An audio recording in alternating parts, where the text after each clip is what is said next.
Olá, apaixonado pela literatura, tudo bem? Aqui é o professor Átila Almada, sim, é o cara da foto que está falando com você. E esse é o segundo vídeo sobre o Alto da Barca do Inferno, o primeiro remake aqui da Almada Consultoria, olha que chique.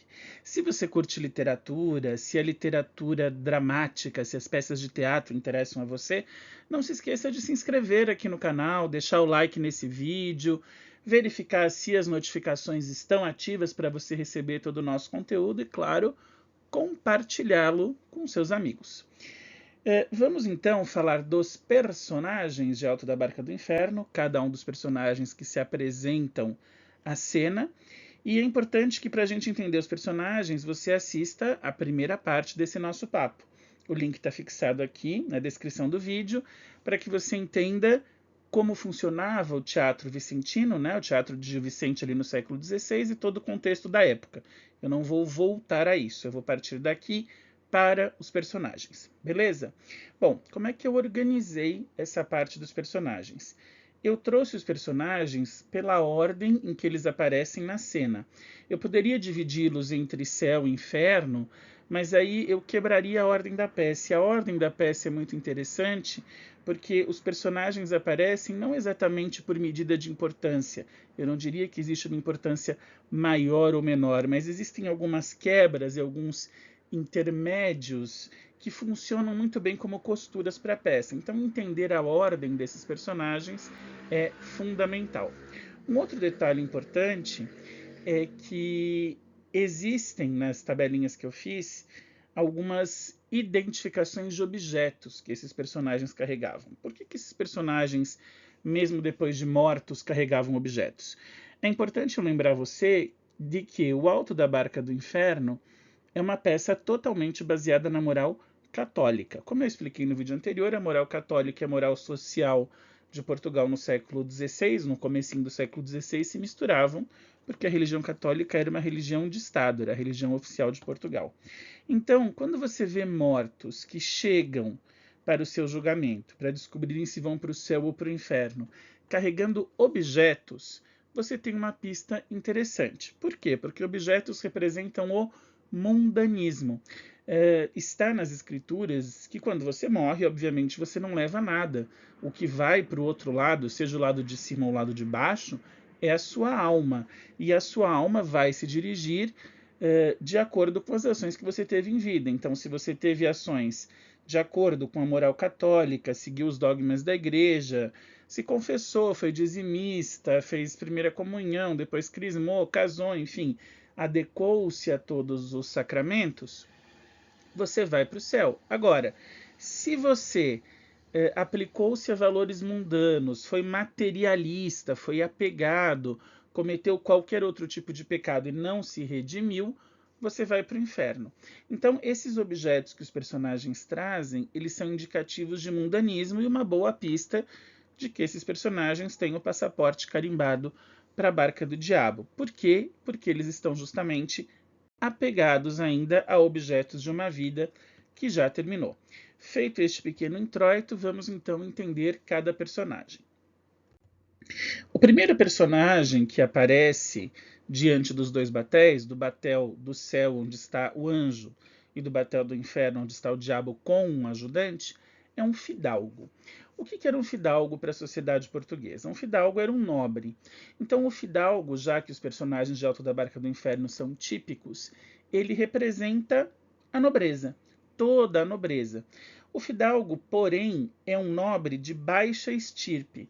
Então ele representa a nobreza, mas a sacada do Gil Vicente é colocar um nobre não tão nobre assim, que se acha muito mais do que é. Sabe aquela história? Ele é filho do amigo, do tio, do primo do rei, mas se acha quase o rei? É mais ou menos isso. É um título de nobreza, mas uma nobreza baixa. O fidalgo chega com uma cadeira, aquelas cadeiras bastante chiques, cadeiras que os nobres usavam, ricamente entalhada, traz um longo manto, que o diabo chama até de véu, né, um manto de vestes formais, e um pajem, né, uma companhia para, digamos assim, cuidar dele. Os pajens eram figuras muito comuns aos nobres, porque esses pajens carregavam as coisas para o nobre, abanavam se estavam ventando, pegavam um lenço se o cara espirrava e por aí vai. Então o fidalgo ele chega totalmente ligado ao mundo da fidalguia, ao mundo da nobreza. Além do mundanismo, porque o mundanismo é um traço de todos os que vão para o inferno, o que leva o fidalgo a ser categoricamente condenado? Bom, o que leva o fidalgo a ser categoricamente condenado é a sua arrogância. Ele desafia até o anjo. Quando ele chega diante da barca do céu, ele dá uma carteirada no anjo. Ele fala: olha, é bom que você me leve aí porque eu sou fidalgo de solar. Ou seja, ele tem a arrogância de achar que o título de nobreza o credencia à salvação. Além dessa arrogância e dessa carteirada, o fidalgo tem, como consequência disso, uma postura de desprezo a pessoas de classes mais baixas. Então, é dito, inclusive, na peça, né, dito pelos diálogos que ele tem com o anjo e com o diabo, que ele poderia ter ajudado pessoas com o título que ele tinha, poderia ter feito bem aos pobres, mas não fez nada. Ele apenas foi arrogante e olhava as pessoas de cima. Então, isso o condena ao inferno. E a parte irônica do fidalgo é que uma outra coisa, além do título, que ele usa como um argumento para dizer que ele vai ser salvo, é que ele tinha muita gente rezando por ele, porque o seu ego tão inflado só o permitia entender que ele era uma pessoa extremamente querida por todos. O diabo solta uma gargalhada e diz: aham, as pessoas rezavam por você sim. Ninguém rezava por ele, na verdade. As pessoas que diziam que rezavam por ele eram oportunistas, eram pessoas que queriam usar o fidalgo como trampolim para ter alguma coisa, para tirar uma casquinha dos benefícios de um nobre. Então, os amigos não estavam nem aí, morreu antes ele do que eu, e a mulher que o fidalgo tinha, a mulher com quem ele tinha um relacionamento, não esposa, era uma mulher, não é dito que o fidalgo é casado. Um relacionamento, digamos assim, de ocasião. Quando ele fala isso, mas a minha mulher está rezando por mim, o diabo fala, rezando por você? Não, meu querido, sua mulher já está dando para outro, porque na verdade ela só dava para você porque ela queria aproveitar do seu título, gozar com você as benesses da nobreza, de uma vida cortesã e tal. Então, até nisso, o fidalgo perde. Ele achava que o título garantia a ele uma mulher que efetivamente o amasse, e na verdade a mulher só mantinha relações sexuais com ele para garantir a proximidade à nobreza. O segundo personagem que aparece é um onzeneiro. Onzeneiro nada mais é do que um agiota. Bom, aí você vai me perguntar, tá, mas o que é um agiota? Um agiota é uma pessoa que empresta dinheiro a juros. Hoje em dia, os agiotas eles formam uma espécie de poder paralelo do dinheiro. É uma pessoa, por exemplo, que não tem como pegar crédito num banco, que tem um nome sujo na praça, enfim, ela recorre ao agiota, que obviamente pratica juros mais altos e ameaça a pessoa que não pagar. Alguns agiotas são conhecidos por terem parte até com mafiosos e matarem aqueles que têm dívidas com eles. Isso hoje. Mas a gente precisa entender que a figura do agiota, a figura do onzeneiro, lá no século XVI, 500 anos atrás, ela era uma figura que tinha certa importância social e que não fazia nada de ilegal. Hoje, 2024, a agiotagem é ilegal, mas ela não era, porque os bancos eram instituições muito incipientes, eram instituições que estavam começando a existir no século XVI. E, obviamente, os bancos existiam apenas para fornecer dinheiro para grandes, digamos assim, empreendedores, grandes fortunas. Então forneceram dinheiro para navegações, para negócios que estavam ali começando, mas de grande monta, grandes comércios. Os bancos não forneciam dinheiro para pessoas como eu e você, que pegavam, sei lá, o que hoje seria um empréstimo com desconto em folha. Então, quem fornecia esse dinheiro para pessoas físicas, vamos dizer assim, era o agiota, era o onzeneiro. Portanto, o trabalho dele não era de forma nenhuma ilegal. Como eu disse, era até necessário para a sociedade da época. Porém, o onzeneiro vai condenado ao inferno não por ilegalidade, mas por imoralidade. E aí você tem uma sutileza do Gil Vicente que é muito interessante. O trabalho do onzeneiro não é um problema, o problema é como esse trabalho foi feito, ou seja, o onzeneiro cobrava mais do que deveria de juros, de taxas, das pessoas para quem ele emprestava dinheiro, porque ele se beneficiava da ignorância dessas pessoas. Claro, dominar a questão de taxas, juros e contas era para muito poucos, era uma população ainda majoritariamente ignorante no real sentido da palavra, uma população que desconhecia muitas coisas. E o onzeneiro aproveitava-se do seu conhecimento para manipular essas pessoas e acumular mais do que deveria. Essa acumulação fica clara quando você vê o objeto do onzeneiro.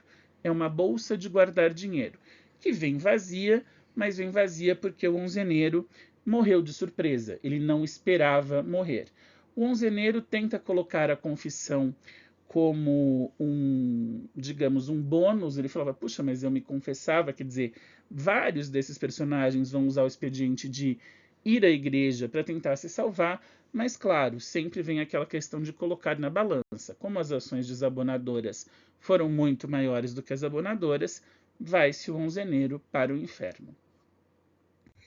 O terceiro personagem que aparece é um personagem muitíssimo interessante como figura social e como figura cênica. Como figura social, o parvo nada mais é do que o bobo da corte, um clown, um palhaço que era o humorista da época. A função do bobo da corte era, como diz o nome, frequentar o ambiente cortesão, frequentar saraus, mas também frequentar ambientes sociais, festas e tal, divertindo as pessoas, fazendo piadas, fazendo graça. Ele tem um nome, mas veja, Joane não é um nome que individualiza ninguém. Joane nada mais é do que João, que era um nome muito mais comum do que é hoje. Hoje você tem não tantas pessoas batizadas com o nome de João, mas no século XVI era um dos nomes mais comuns em Portugal. Então, o parvo. O parvo ele aparece como bobo da corte com duas funções. Uma, com o debate, obviamente, entre céu e inferno, e o parvo pergunta para o diabo e para o anjo para onde ele vai, e o anjo responde para ele, olha, você não fez nada de grandioso, mas também não fez nada de errado. Então, digamos, o parvo não tem grandes virtudes nem grandes pecados, ele está numa espécie de 0 a 0. E aí o anjo diz para ele, olha, se você quiser, você até pode vir aqui, mas espera, porque vamos ver se vem mais gente. Ou seja, quando o anjo diz, espera, vamos ver se vem mais gente, você tem a segunda função do parvo. Ele não sai de cena, como os outros personagens, que à medida que vão embarcando, vão saindo de cena. O parvo fica o tempo todo transitando ali pelo palco, pelo lugar da encenação, e interage com os personagens que vão chegando. Muitas vezes ele acaba dedurando os pecados de alguns, fazendo a relação entre A e B, e é alguém que conhece toda a sociedade portuguesa. Então, o parvo ele faz essa costura muito mais ágil do que se simplesmente houvesse um personagem que entra sentenciado e sai. Entra sentenciado e sai. O parvo dá uma noção importante de continuidade para a peça, para a encenação do Gil Vicente. Depois do parvo, vem mais uma dupla de personagens. Vem um sapateiro e um frade. Quem o sapateiro representa? O sapateiro ele representa todos os trabalhadores. Vale lembrar que no século XVI não havia indústrias, então você não tinha indústria de sapatos, indústria de roupas, indústria de couros, indústria agrícola. Não, você tinha as corporações de ofício, as manufaturas. Então você tinha ali um sapateiro com 2 ou 3 empregados, que numa cidadezinha era responsável por fazer sapatos e fornecer para as pessoas daquela localidade. Você tinha pessoas que costuravam, os tecelões, que tinham suas pequenas tecelagens, e não indústrias têxteis. A indústria ela vem no final do século XVIII, então 250 ou até 300 anos após Gil Vicente. O sapateiro que representa esses trabalhadores, ele chega com seu objeto de trabalho, as formas para moldar sapatos. E você vai dizer, ok, mas um sapateiro que chega para moldar sapatos com formas, com seu objeto de trabalho, era um trabalhador, certo? Sim, ele era um trabalhador, mas por que este trabalhador vai para o inferno? Porque ele não trabalhava direito. Eis o pulo do gato do sapateiro. O sapateiro enganava os seus clientes. Como ele tinha esse domínio da forja de sapatos, ele vendia sapatos muito além do preço, então ele vendia sapatos com materiais ordinários, como se fossem materiais muito além do melhor. Vamos imaginar o seguinte, vamos imaginar que um sapato de curvim custa X e um de couro custa 2X. O sapateiro usava um curvim ordinário, que ele deveria vender por metade de X, dizia que era couro e vendia por 3X, ou seja, ele usava matérias-primas ruins, de má qualidade, e vendia como se fossem de excelente qualidade. Com isso, ele multiplicava os seus lucros e ele passou décadas enganando os clientes. Então, isso foi sendo colocado lá na conta dele e claro que o resultado deu inferno. O O sapateiro, de maneira muito interessante, tenta dizer, não, mas eu pagava o dízimo, eu ia para a igreja e não só me confessava, como eu fazia doações para a igreja. É interessante ver essa fala no sapateiro, porque Gil Vicente questiona a própria Igreja Católica.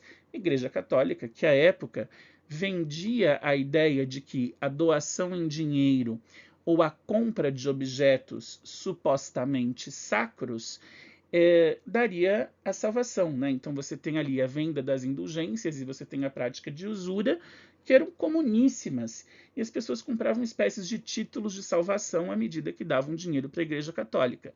Longe de mim ter algum preconceito com qualquer religião, isso é apenas história. Você pode verificar isso, entender que naquela época, por exemplo, a Santa Inquisição corria solta e queimava pessoas na fogueira. Então, o Gil Vicente coloca essa questão do poxa, mas eu me confessei, para reforçar o seguinte: moral católica raiz, nada de moral Nutella. Ah, então você pagou, você comprou a sua salvação? Gil Vicente deixa claro que não existe comprar a salvação. O sapateiro pode ter ido à igreja, pode ter se confessado e pode ter feito doações. Só que os pecados que ele teve pesaram muito mais do que tudo isso, porque ele fez poucas doações ou não fez suficiente para contrabalançar os 30 anos roubando clientes. Além disso, obviamente, ele não se arrependeu dos seus atos. Mas nós vamos falar sobre o arrependimento daqui a pouco com outros personagens que deixam essa questão mais clara. Após o sapateiro, vem o personagem mais pesadamente criticado. Aliás, ele disputa com a próxima. O frade disputa com a alcoviteira. O frade nada mais é do que um padre, é um clérigo.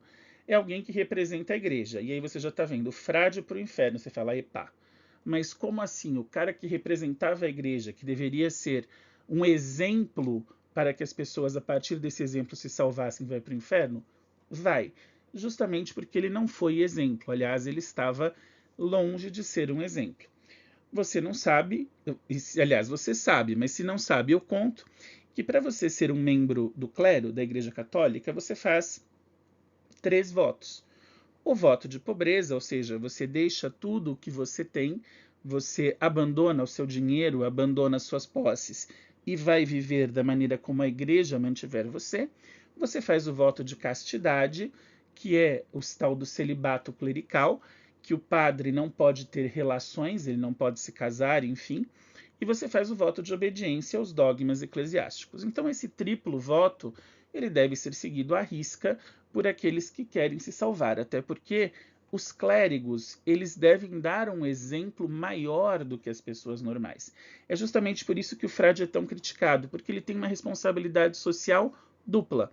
Ele tem a responsabilidade dele como pessoa, como ser humano, em seguir os exemplos de Deus, mas ele tem uma responsabilidade como um padre em seguir esses exemplos à perfeição e dar esses exemplos para a sociedade. Ou seja, se ele é um membro da igreja que representa a presença de Deus, a sociedade deveria se espelhar nele. Então, sobre os ombros do frade recai um peso muito maior. E o frade faz tudo errado.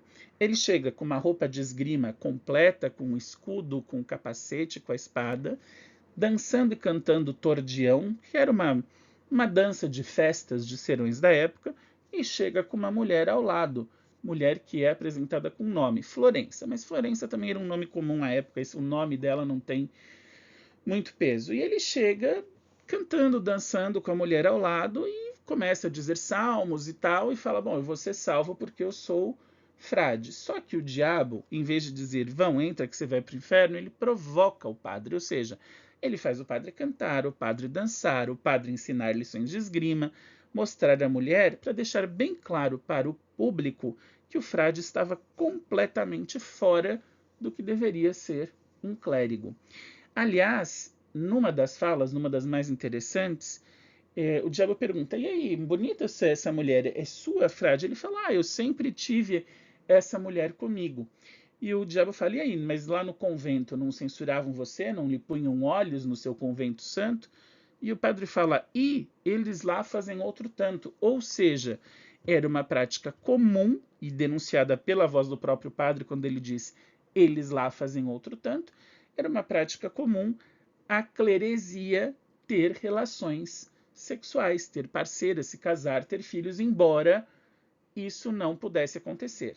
Mas, claro, se os outros lá faziam muito mais do que ele, todos davam as mãos, um tinha o rabinho preso no rabinho do outro, e havia um silêncio a respeito disso. Por toda essa lista de pecados, praticamente um pergaminho em ordem alfabética, vai-se o padre para o inferno. A próxima personagem é a única que tem nome e sobrenome, Brísida Vaz, uma alcoviteira. Bom, Brísida Vaz, especulam os historiadores da obra de Gil Vicente, que tenha sido efetivamente uma mulher existente e famosa em Portugal do início do século XVI como alcoviteira. Você tem vários sentidos para a palavra alcoviteira. O primeiro que você encontra é fofoqueira, que já seria pecado suficiente para levá-la para o inferno. Mas ela era muito mais do que uma fofoqueira. Ela era uma aliciadora de meninas, de mocinhas. Ela era dona de um prostíbulo, que era possivelmente conhecido à época, justamente por isso o nome dela, e ela levava essas meninas para a vida de vender o corpo, para a vida sexual. Então, a Brísida Vaz vendia o corpo dela e vendia o corpo das meninas. O YouTube vai me derrubar, mas vamos ser diretos. A Brísida Vaz era a puta da história. E era a dona de todo o bordel. Ela era uma das e gerenciava as outras. E ela vem carregada de coisas, justamente por ser uma empresária do prazer. Ela trazia um armário de feitiços, feitiços que obviamente vão contra os dogmas da Igreja Católica, a bruxaria levava para a fogueira, objetos de pequenos furtos, furtos que ela ensinava as meninas a fazerem dos clientes. Então ela pegava o armário de feitiço, a menina ia para o quarto com o rapaz, dava uma poçãozinha para ele, o cara dormia, a menina roubava coisas dele, ele não percebia. Tudo isso ensinado pela Brísida. E o mais absurdo, 600, veja bem, não são 6 e não são 60, são 600 ímens postiços. Se você não sabe o que é o ímen é uma espécie de membrana que reveste o órgão sexual da mulher enquanto ela é virgem. Uma vez que a mulher perde a virgindade, que ela tem a primeira relação sexual, o ímen se rompe. Entendeu por que ímen postiço? Se você não entendeu, vamos lá. Virgem era mais caro. Ou seja, a Brísida Vaz vendia como virgens para poder ganhar mais dinheiro meninas que já não eram mais virgens. E aí quando o cara ia lá transar com a menina e olhava, ele via o ímen e falava: ó, ela é virgem, quando na verdade ela não era. E durante algum tempo a Brísida Vaz conseguia sustentar essa mentira e ganhar mais com isso.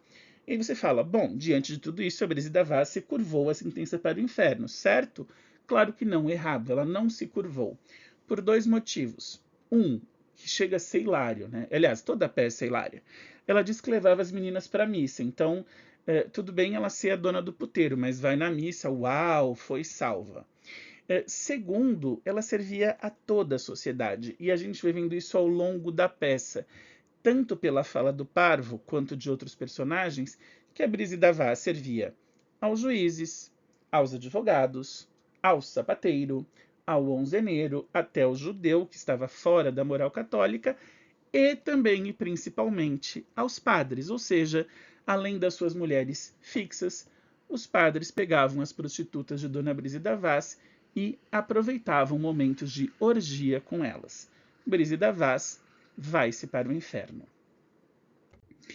Depois dela, nós temos o judeu. E aqui eu tenho uma consideração histórica e religiosa muito importante para fazer. Quando você analisa uma obra do século XVI, como é o caso de Alto da Barca do Inferno, você não pode querer colar a esta obra um discurso do século XXI. Isso se chama anacronia, ou seja, romper com a lógica histórica. Na lógica histórica da época da peça do século XVI, o judeu era visto como um ser amoral. Cuidado, amoral e imoral são coisas diferentes. Imoral é aquela pessoa que conhece certos valores morais e não os pratica de propósito. Amoral é aquele que simplesmente não conhece um certo conjunto de valores morais, porque não compactua com eles, talvez, e não os pratica. E por que o judeu era amoral? Porque, com referência ao catolicismo, ele não seguia a moral católica, uma vez que a religião judaica tem uma diferença fundamental para o catolicismo. A religião judaica não acredita que Jesus Cristo tenha sido o Filho de Deus, o Messias. Eles até acreditam na figura de Jesus, foi um cara bacana, mas eles veem Jesus como uma espécie de profeta e não como salvador. Portanto, ele não acredita em nada do que diga a Igreja Católica, já que a Igreja Católica é fundada por Jesus Cristo quando entrega a Pedro a incumbência de ser o primeiro Papa. E aí, como é que essa pessoa que não vive a moral católica é julgada numa peça de fundamentos católicos? A resposta é: não é julgada.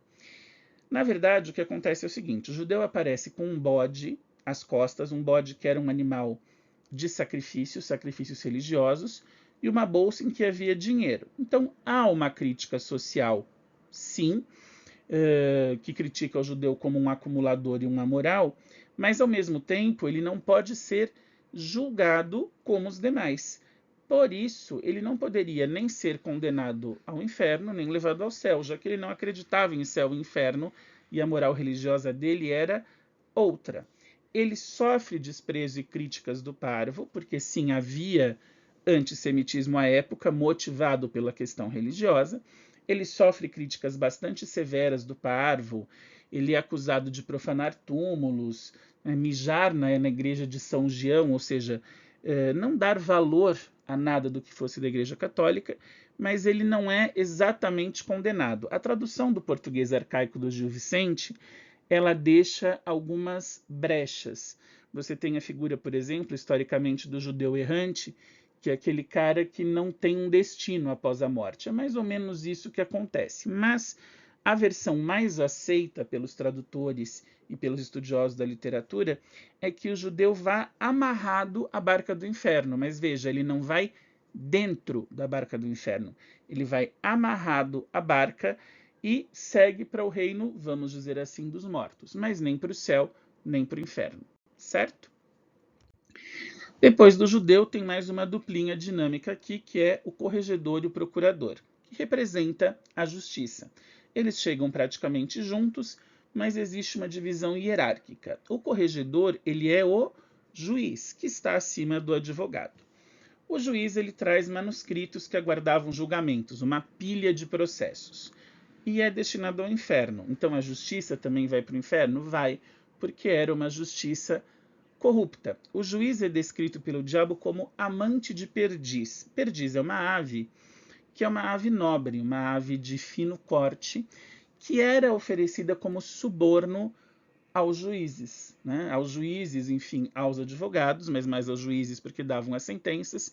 Então imagina o seguinte: você fez lá uma cagada e você foi processado e você quer se livrar do processo, e aí você vai e dava uma perdiz para o juiz. Hoje se fala em dar dinheiro, né? Quer dizer, não se fala porque isso está muito longe de qualquer coisa que aconteça perto de nós. Obviamente, qualquer semelhança é apenas e tão somente mera coincidência.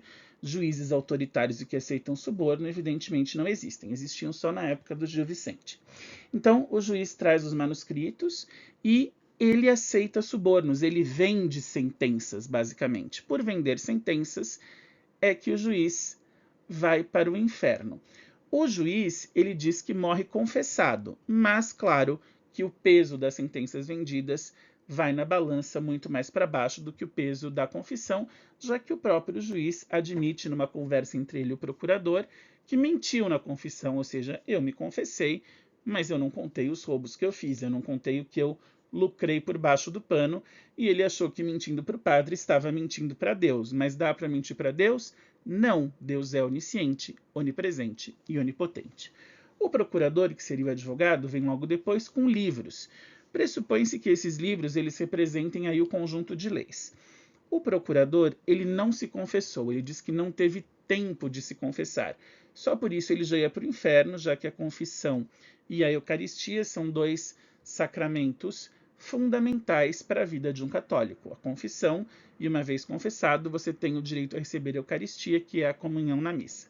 Como ele nunca se confessou, só por isso o passaporte dele já estaria carimbado. Mas, além disso, o procurador é aquele sujeito que desprezava as pessoas menos abastadas. Então, ele recebia também alguns subornos de menor monta do que os do corregedor, mas ele não atendia ao povo, ele só atendia aos interesses das pessoas ricas e escolhia quem ele, como advogado, queria defender. E a gente sabe que, desde sempre, em tese, a justiça garante a todos igual, amplo e restrito direito à defesa. Portanto, se o advogado, que é um agente da justiça, escolhe quem ele quer defender por dinheiro, obviamente ele incorre em erro grave, em erro profissional, em erro ético, e somando esse erro ético aos eventuais subornos que recebia e a não confissão, carimba também o passaporte para o inferno. O penúltimo personagem é um enforcado. Um cara que se matou, um suicida, que traz a própria corda. O enforcado, ele lembra uma figura muito importante da base da igreja, que é Judas Iscariotes, o apóstolo de Jesus, que o traiu, que o entregou aos centuriões romanos no Monte das Oliveiras, e recebeu por isso algumas moedas, e depois, sem usufruir dessas moedas, se enforcou por arrependimento em uma árvore. Então, a história da Igreja Católica traz a figura de Judas, obviamente, como um traidor, mas como alguém que se enforcou por arrependimento. O enforcado aproveita essa ideia de um suposto arrependimento. Ele traz a corda e acha que, por ter se matado, vai se salvar. Só que tem um probleminha. Arrependimento para a salvação tem que ser um arrependimento legítimo, um arrependimento verdadeiro. O maior exemplo de arrependimento é o ladrão Dimas, que é crucificado ao lado de Jesus Cristo e pede perdão a Cristo e diz: bom, eu estou aqui porque eu mereço, você não fez nada, mas por favor, se lembre de mim quando estiver ao lado do Pai. E Jesus vira para ele e diz: em verdade, verdade vos digo que hoje mesmo estarás comigo no paraíso. Essa figura de Dimas, ela representa o arrependimento real, o arrependimento efetivo, ou seja, todos pecam. O ser humano é, por natureza, pecador, desde o pecado original, desde lá de Adão e Eva que os filhos de Deus pecam. Porém, existe a possibilidade de salvação, que seria, em termos de sacramento, representado pela confissão, mas só a confissão não basta para que você se salve dos pecados. A confissão e a penitência têm de vir acompanhadas de um arrependimento efetivo. Ou seja, não adianta você se confessar, cumprir a penitência, rezar 4.380 Ave Marias, 10.020 Pai Nossos, pagar o dízimo, frequentar a igreja, ir à missa, se o seu arrependimento não for íntimo. O arrependimento é uma reforma íntima. Isso é o fundamental para a salvação. Então, o enforcado, apesar de ter se matado, na verdade não tinha se arrependido dos crimes que cometeu, porque o enforcado era um criminoso que, ao ser preso, se enforcou. Mas ele não se enforcou por, digamos assim, autopenitência. Ele se enforcou para aproveitar uma situação, já que ele foi condenado à prisão em uma cadeia que tinha punições muito severas. Acredita-se que uma das cadeias de Lisboa da época, e que punia esses presos desobedientes com chicotadas e castigos físicos. Então, querendo não ter que cumprir as obrigações da cadeia e, além de não cumprir as obrigações, não receber os castigos, saída pela direita, ele foi no que ele achava mais fácil e se enforcou. Morreu, se matou, se enforcou, sim, mas não se arrependeu. Não se arrependeu dos pecados que cometeu, abraça o diabo, que o seu lugar é com ele. Os últimos personagens são quatro cavaleiros que são nada mais, nada menos do que os combatentes das cruzadas, sobre os quais eu falei no vídeo anterior, aqueles que, em nome da Igreja Católica, defenderam a Europa das invasões árabes. Por morrerem em nome da Igreja, automaticamente, se estamos falando de uma peça ligada à moral católica, entende-se que morreram em nome de Deus, morreram para defender o reino do Senhor. Se morreram em nome de Deus, é para o céu que eles vão. Aliás, eles nem chegam perto da barca do diabo. O diabo tenta chamá-los, eles desdenham do diabo, o anjo lhes dá as boas-vindas e eles embarcam. E assim a peça se encerra. Então, veja que interessante. Os únicos personagens que têm o passaporte para a salvação carimbado sem questionamento são os quatro cavaleiros. Porque o parvo, embora se salve, cumpre ali a função de ficar perambulando entre os personagens e costurando ligações, né, para a peça, mas além disso o parvo está numa espécie de 0 a 0. Já os cavaleiros eles são virtuosos e morreram em nome do Senhor. Eu espero que você tenha gostado dessas nossas 2 aulas, desses nossos 2 vídeos sobre o Alto da Barca do Inferno. Reforço meu pedido para que você se inscreva no canal, acompanhe os nossos conteúdos, deixe seu comentário, deixe sua curtida. E, em caso de dúvidas, mande um e-mail para nós. O e-mail está aparecendo na sua tela. Eu espero você na próxima semana para mais um vídeo de literatura. Um grande abraço.